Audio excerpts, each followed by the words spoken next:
2022 was a pretty darn good year for video games. A multitude of titles were released able to satiate any who wanted to play something. From the biggest AAA adventures like Elden Ring or Horizon Forbidden West to smaller indie games like Vampire Survivors or Citizen Sleeper, there was truly a plethora to select from, and all of these games were ones I wasn't even able to get to. I played roughly 30 games in 2022. In contrast to 2021, where I played 43, it wound up making a substantial effect on my list. In 21, I was struggling to pick only 10. This year I was worried games I didn't enjoy that much would be represented. This was in large part due to Super Mario in Review, my series where I'm reviewing all 18 Super Mario platformers and ranking them from best to worst. You can find a playlist of all the videos in the description. In 2022, I ran through the longest of the Mario games, which naturally took up much of my game playing time. It took even more time to write, record, and edit the reviews once the series started. Even worse, I spent about 80 hours completing Horizon Zero Dawn. And in hindsight, would my time have been spent better jumping into Elden Ring? I mean, probably. This year, once again, I'll be splitting up my top 10 to two different lists. My top 5 games from 2021 that I just so happened to play in 2022, and my top 5 2022 games. Before I jump in, I'd first like to list off a few of the games I'd have liked to have gotten to but just ran out of time. I wanted to get to Elden Ring, Horizon Forbidden West, Vampire Survivors, Citizen Sleeper, Neon White, Lil Gator Game, the new LEGO Star Wars, Hard Space Shipbreakers, Symphony, Ollie Ollie World, Stray, Sable, Disco Elysium, and Hollow Knight, among others. And I'm still lying to myself saying I'll get to them all eventually. Anywho, let's move on to my top 5 2021 games I played in 2022, starting with Unpacking is a really cute game. From the offset, the player controls a young girl who is tasked with unloading boxes into her new room. She opens a box, pulls out a random item such as markers or a poster, and places it somewhere. After finishing this stage, it jumps forward a few years to when she's in college, then her first home with roommates, with her first partner, so on and so forth, where each stage brings a new era of her life. While organizing, specific items need to go in specific places, like her toothbrush would need to be in the bathroom. But other than that, organization is completely up to the player.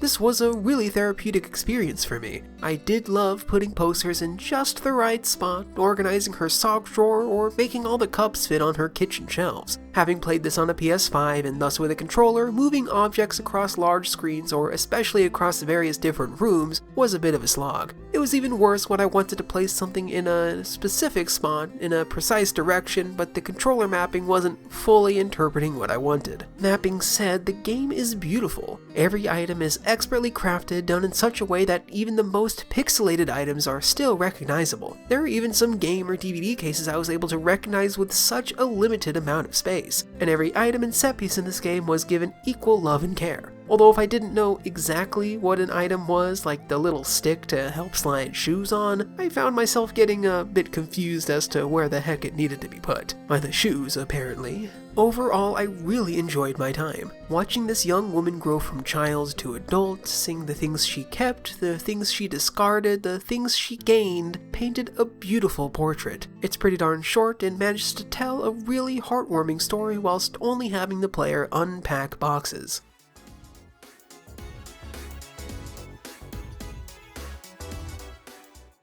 I often look back at my time with the 2020 game, The Pathless, incredibly fondly. I loved running around, shooting arrows, and solving really clever puzzles. So when I heard the pitch that Solar Ash was kinda The Pathless, but in space, I was immediately sold. Heartbreaking then when Solar Ash wasn't able to live fully up to my expectations. Don't get me wrong, it deserves its place on this list, and I did not dislike my time with it at all, but some things just fell a little flat. Exploring the areas wasn't visually interesting enough, they didn't play with the gravity as much as I'd have liked, and the music was either barely noticeable or wasn't quite bombastic enough. But the game itself is really fun regardless. The game has the player controlling a void runner named Ray who has entered the Ultra Void to try and find what has happened to her fellow runner companions and attempt to stop the Ultra Void from eating up her home planet. To do so, she travels to a few different areas, stabbing these big goopy eye monsters and eventually fighting Neon Genesis Evangelion-esque monsters. The eye puzzles are all pretty darn fun, figuring out the best direction to glide, when Ray needs to hop, timing when she slashes floating spear-like targets, and culminated in stabbing the next eye was always both visually fun and exciting to play. The bosses started a bit bit slow, the first two both being big snake monsters, but got a lot better. All are fought similarly to the other puzzles but require skating along these big monsters while they fly or walk around, and they get pretty darn sick. Lastly, I will say the story was a bit of a whiff.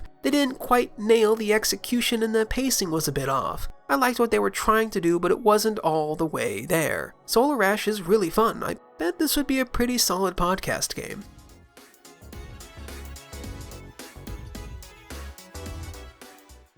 Death's Door has stuck with me so much this year. I really loved the music in the game, the combat was excellent, and the art style was always a joy to look at. In Death's Door, the player controls a crow who is tasked with defeating big monsters to get their souls. After a mishap really early on, they're tasked with defeating 3 big bosses to get 3 big souls and open the titular door. Doing so involves running through interweaving paths that eventually loop in with one another and defeating smaller guys. The combat is super crisp, a good dodge roll, a selection of weapons that feel really good to use, enemies that are fun to read but can easily gang up on the crow, and some really stellar bosses to boot. Health is regenerated by these plants, usually placed right before big encounters, but to make the plants, the crow needs to find seeds hidden throughout the world and plant them in pots. This introduces a risk-reward factor of either planting a seed in this pot or saving it for later and getting through the next encounter on what health the crow still has. It's a really good gameplay loop. Plus, everything in the game looks fantastic. All the characters are charming, bosses included, each of the 5 areas has a distinct and fully realized style, and are accompanied perfectly with a fantastic soundtrack. I find myself going back to it fairly often. The music is so beautifully calming, it always made me feel like the enemy or encounter was manageable despite how much health I had. Then the bigger encounters or bosses get much more bombastic tracks to really communicate that it is going down.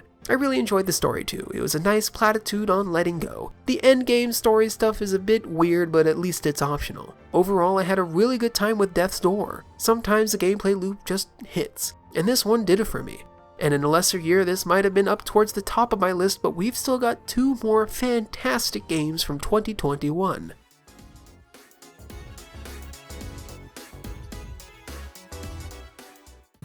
This one's almost a cheat. Almost. I technically started playing it in the last week of 2021, but I didn't finish it until a week or so into 2022. I also borrowed it from last year's GOTY video just in case. But when one spends basically 12 months without playing a game, a lot of the minute details might get lost. A lot of the love originally had might fade. But way back then, I had to make an exception for Get in the Car Loser. I really enjoyed this car PG. In Get in the Car Loser, the player controls 3 early 20-somethings and eventually an allied angel as they road trip across the land to defeat the Machine Devil. Sam is the main protagonist and the healer of the group. After stealing the ancient sword of Face, Grace, the paladin, invites both Sam and Grace's partner Valentine, the brawler, to go on this road trip. While I wound up enjoying the combat, it was a bit convoluted at first. It took me most of the game to really get it. In short, there's 3 rounds. Each character gets their own move per round, and the player can cycle through all 3 rounds, then must wait for a cooldown before resetting. Each move within each round also has its own cooldown if the player decides to wait on that specific round.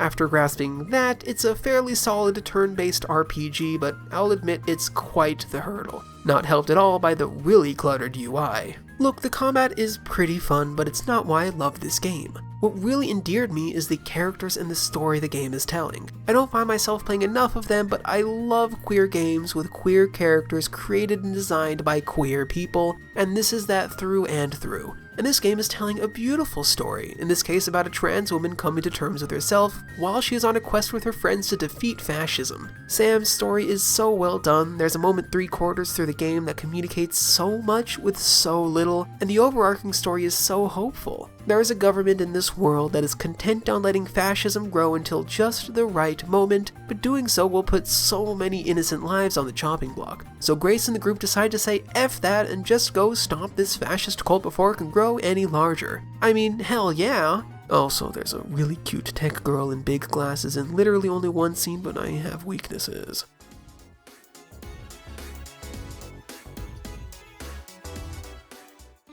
Honestly, I'm pretty shocked about this entry. I played Psychonauts 1 just a few months ago and had a solid time with it. I understood why people loved it, I appreciated all the cool ideas they attempted back then, but a lot of the details bogged it down, many due to it being an almost cancelled game from 2005. But I played it so I could jump into Psychonauts 2, a game I had heard quite a lot of good about. Luckily, I wasn't expecting much, just that it would be better than the first. My expectations were blown out of the water. I love this game so much. Psychonauts 2 follows up on Psychonauts 1 and the VR-only title Rhombus of Ruin. The game explores what happens to Raz Rasputin as he begins his internship with the titular Psychonauts. The gameplay has Raz either wandering around the hub world, in this case the corporate headquarters or surrounding woodlands, or jumping into people's brains to try and help them with whatever trauma has been bogging them down.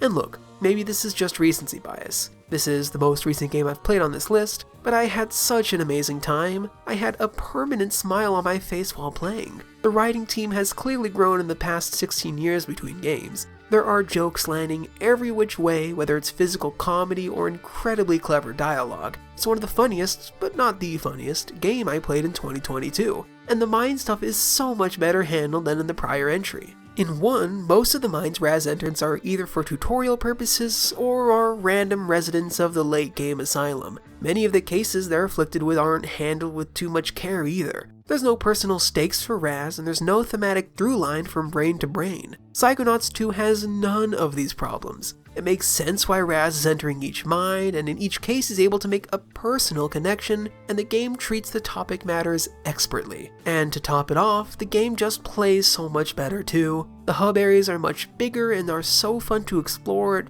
feels so much better to control Raz. There's more buttons on the controller to map powers to, doing so is much easier, and each power is just as useful as the next. All the mines Raz entrants are also fantastic. I kept thinking to myself, I wonder if the team has run out of ideas by this point, but the next level is always incredibly innovative, pulling off something cool up to the very end. Psychonauts 2 is really something special. I almost want to say playing the first is optional. I mean, Psychonauts 1 is good, but if it's a roadblock preventing you from playing 2, then just watch a Let's Play. Then watch a playthrough of the VR game, like I did, then jump into 2 and I promise you won't be disappointed. It is a truly wonderful game. To be honest, if I had gotten to Psychonauts 2 last year, I'd have had a hard time deciding between that and Chicory for the top spot. It was a real good year for games, but even with my limited selection, 2022 has also had some excellent releases. So let's move on to my top 5 2022 games, starting with...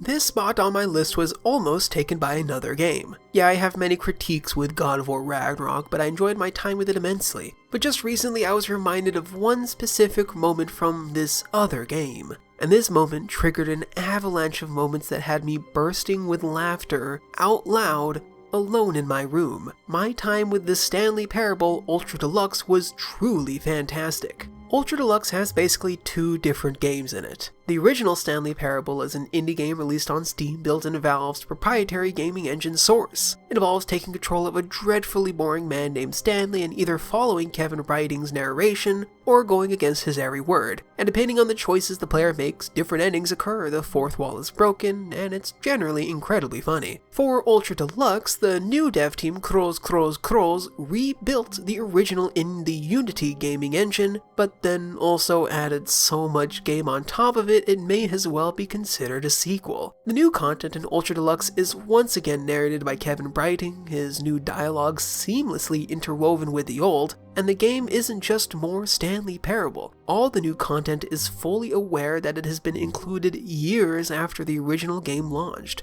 The game pokes fun at how games have changed, how the gaming market has evolved, and how making sequels to games is often a nebulous process, and it is also incredibly funny still. This and Psychonauts 2 were the only games that had me laughing in complete isolation, but Ultra Deluxe just doesn't stop. It's really banger after banger. And it turns out, after writing most of this, I learned of an ending I completely missed. Apparently there was a bug in the original game that the team missed, so in this version they made it an actual ending.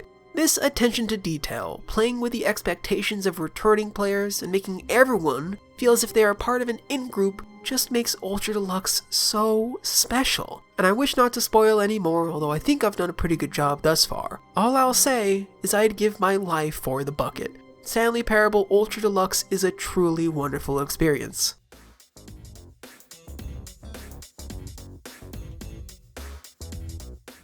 Speaking of wonderful experiences, this is the first of 2 games that not only do I love, but I was able to love even more by playing them with my little sister. My first playthrough of Kirby and the Forgotten Land had me playing as the goat Bandana Waddle Dee, with my sister playing playing as Kirby. We ran through these excellently designed levels, gobbling up cute enemies and listening to an excellent soundtrack. And even just playing as Bandana Waddle Dee, I was still able to appreciate how the combat was simple on the surface but really fun to master, how the levels branched to optional areas to hide fun secrets but would still be fun only running through. Of course, I'm a completionist at heart, so I did go back and complete the game solo as well. I thoroughly explored each level, bashed my head against the excellent time trials, and I was able to really and fully appreciate how well put together this game is. Additionally, Forgotten Land has a really good post-game that rewarded my desire to explore every nook and cranny, with optional bosses that get really hard. I really loved my time with Kirby and the Forgotten Land. I would just like to say one more point. I've never played too many Kirby games before this, but I do know that it usually has Kirby facing off some god or another. As I grew closer to the end boss, I was really excited to see what it would throw at me,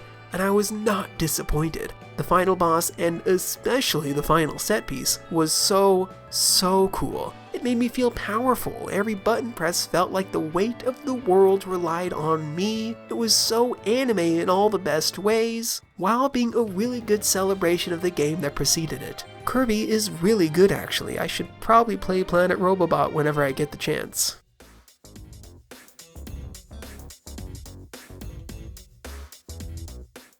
So before I move on to this next game, I want to give my history with the Splatoon franchise. I skipped the first one, not sure why. I only played a couple matches at a friend's, but I enjoyed my time enough that I jumped into Splatoon 2 day one, and my memories of Splatoon 2 are very fond. I loved competing in every Splatfest. I never played the campaign, I never got the Octo expansion DLC, I never even tried Salmon Run. I just jumped in during Splatfests and kinda sucked the whole way through, but having fun the whole time. Then, when Splatoon 3 was on the horizon, I was still excited to get it, but something happened to me this time around. After 3 launched, I finally wanted to run through Splatoon 2's campaign, and I had an enjoyable time. The levels were pretty fun, but I didn't like playing through each with all 9 weapons for completion. But I was high on it enough to jump right into Octo Expansion, which is when I fell in love. Octo Expansion improved upon 2 in every way. The levels were shorter but more innovative, each only required at most 3 weapons, and the levels were optimized for each. I had such a fun time. I'd give my life for Pearl and Marina. The game culminated with such a cool twist on Turf War,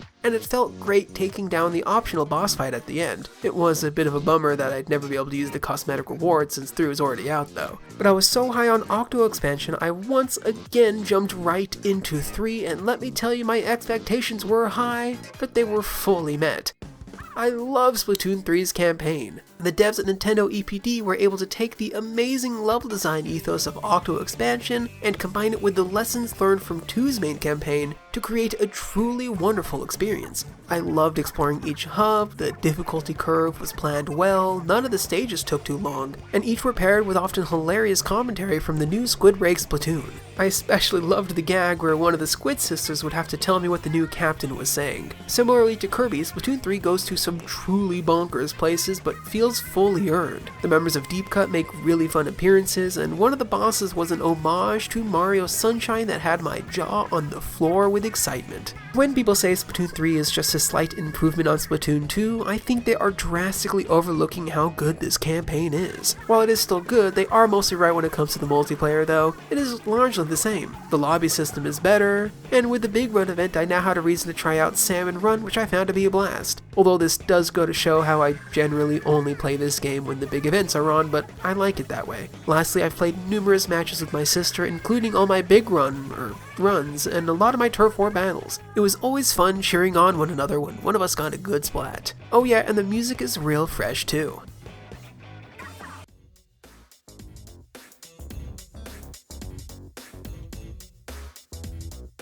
Ever since getting one, I've preferred playing games on my PS5. As a completionist, I love doing everything and getting rewarded with a shiny platinum trophy at the end. Last year, when Death's Door was released on Xbox and PC, I was really excited to get to it, so I purchased the game at a discount on Steam. But in my rush to purchase this new title, by the time I even got around to playing it, the game had not only come out on PS5, but was on sale for just as much as it was when I bought it on Steam. When this next game on my list finally received a release date, it too was only for PC and Xbox. Having learned my lesson, I decided to wait. I was confident about 6 months later it would release on Sony consoles and I can get those shiny trophies. And I was right. Tunic launched on PS5 in late September, a little over 6 months after it released on PC and Xbox. And the wait was hard. I was really excited for this game, and the rave reviews did not make it any easier. I picked it up and started playing the next Friday. That first weekend I played non-stop. I couldn't get enough of it, so much so that I fully completed the game in 3 days. Tunic has the player taking control of this cute little fox fellow. The fox wakes up on a beach not sure of, well, really anything.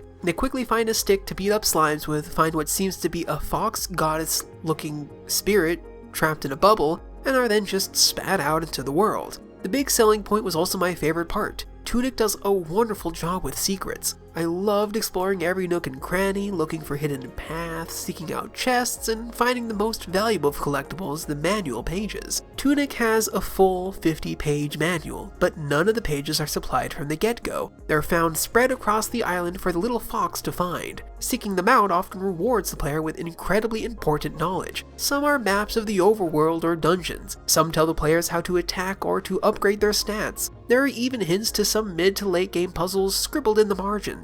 So much love was put into this manual, and it was a joy poking my head around to try to decipher everything. Well, not everything. I didn't do any of the ARG stuff, nor did I actually translate the constructed language within the game, but all the puzzles I did solve myself were an absolute blast. Secrets aren't the only thing found in the world, there's a bunch of enemies too. The fox's main weapon is a stick, later a sword. They can dodge roll until their stamina is depleted and only have a set amount of health. I liked the combat in Tunic. I never fell in love with it, and in one especially egregious combat gauntlet, I really hated it. Overall, I thought I found it got the job done well enough. Really though, I can't express how much I loved exploring this little world. I loved bashing my head against a wall, hoping to find a secret, trying to get behind every waterfall, scrying through the manual to see if I'd missed anything. I loved finishing an area only to find there was a ladder there the whole time. I loved deciphering the manual pages and realizing I could have done a thing if I had just known the correct button combination. The art style is so cute, I loved how simplistic, almost toy-like everything looked.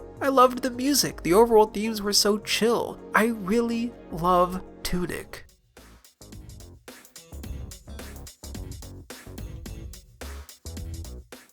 I never got into point-and-click adventure games. I played a handful as a kid, like Pajama Sam, Spy Fox, Putt Putt, but after aging out of those, I just stopped searching that space. But one thing I know is that certain Waypoint radio recommendations should always be followed. So I went into Norco with incredibly high expectations, and to my joy when they were not only met but exceeded. Norco is a point-and-click adventure game set in an alternate cyberpunk-ish present, one where the capitalism still sucks, there's a bit more civil war than we currently have, but there's cool murder robots. The game focuses on Kay as she returns to her home of Norco, Louisiana after learning her mother has passed. Upon arriving, she finds her brother is missing, hears about a strange cult, discovers what her mother was doing in the weeks before she passed, and meets a really cool detective. Each screen in this game is a feast. The music is so hauntingly good, it matches the overworked oil refinery town perfectly. And most importantly, it accentuates the wonderful pixel art.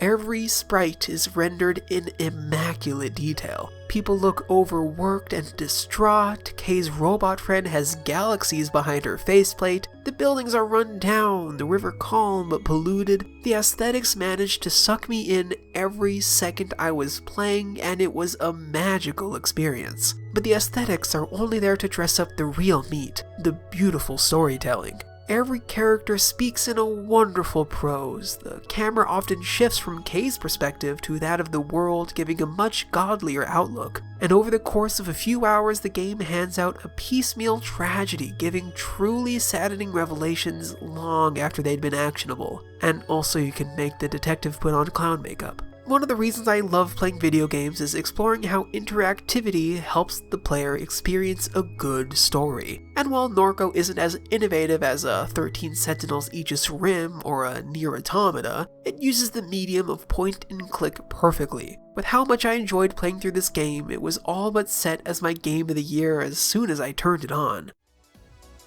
Of course, I didn't get around to playing Elden Ring or Citizen Sleeper. I bet they would have put up a fight. And thank you so much for watching. This is my third Game of the Year video, and by far the most on time I've managed to get one out. If you'd like to hear more thoughts on any of the games on my lists, I've made videos on a bunch of them. Links are all in the description. And someone please remind me to add links to Tunic, Splatoon, and Psychonauts when I release those later in 2023. But if you've got a more Mario craving, please check out my Super Mario in Review series. We're getting to some really good and some really not good games in the coming weeks, and the whole series will be wrapping up in March. Link to the playlist also in the description. If you'd like to follow me elsewhere, you can find me at Mario8 in most of the usual places. This is actually the first intro I've done since the whole Twitter fiasco, so I'm still there, but it'll mostly be for promotion purposes. Places I'm happier to be on are Co-Host or Tumblr, where I'm Mario8 on both, or if you'd like to see the games I'm playing as I'm playing them, check out ggapp.io. On there will also be a list of my true top 10 games I played this year, regardless of the year they were released. And also, if you'd like, I hear leaving ratings or comments or subscribing might also help. Not sure how to play the YouTube algorithm if I'm being honest. Anyway, I hope you enjoyed, and I'll see you next time.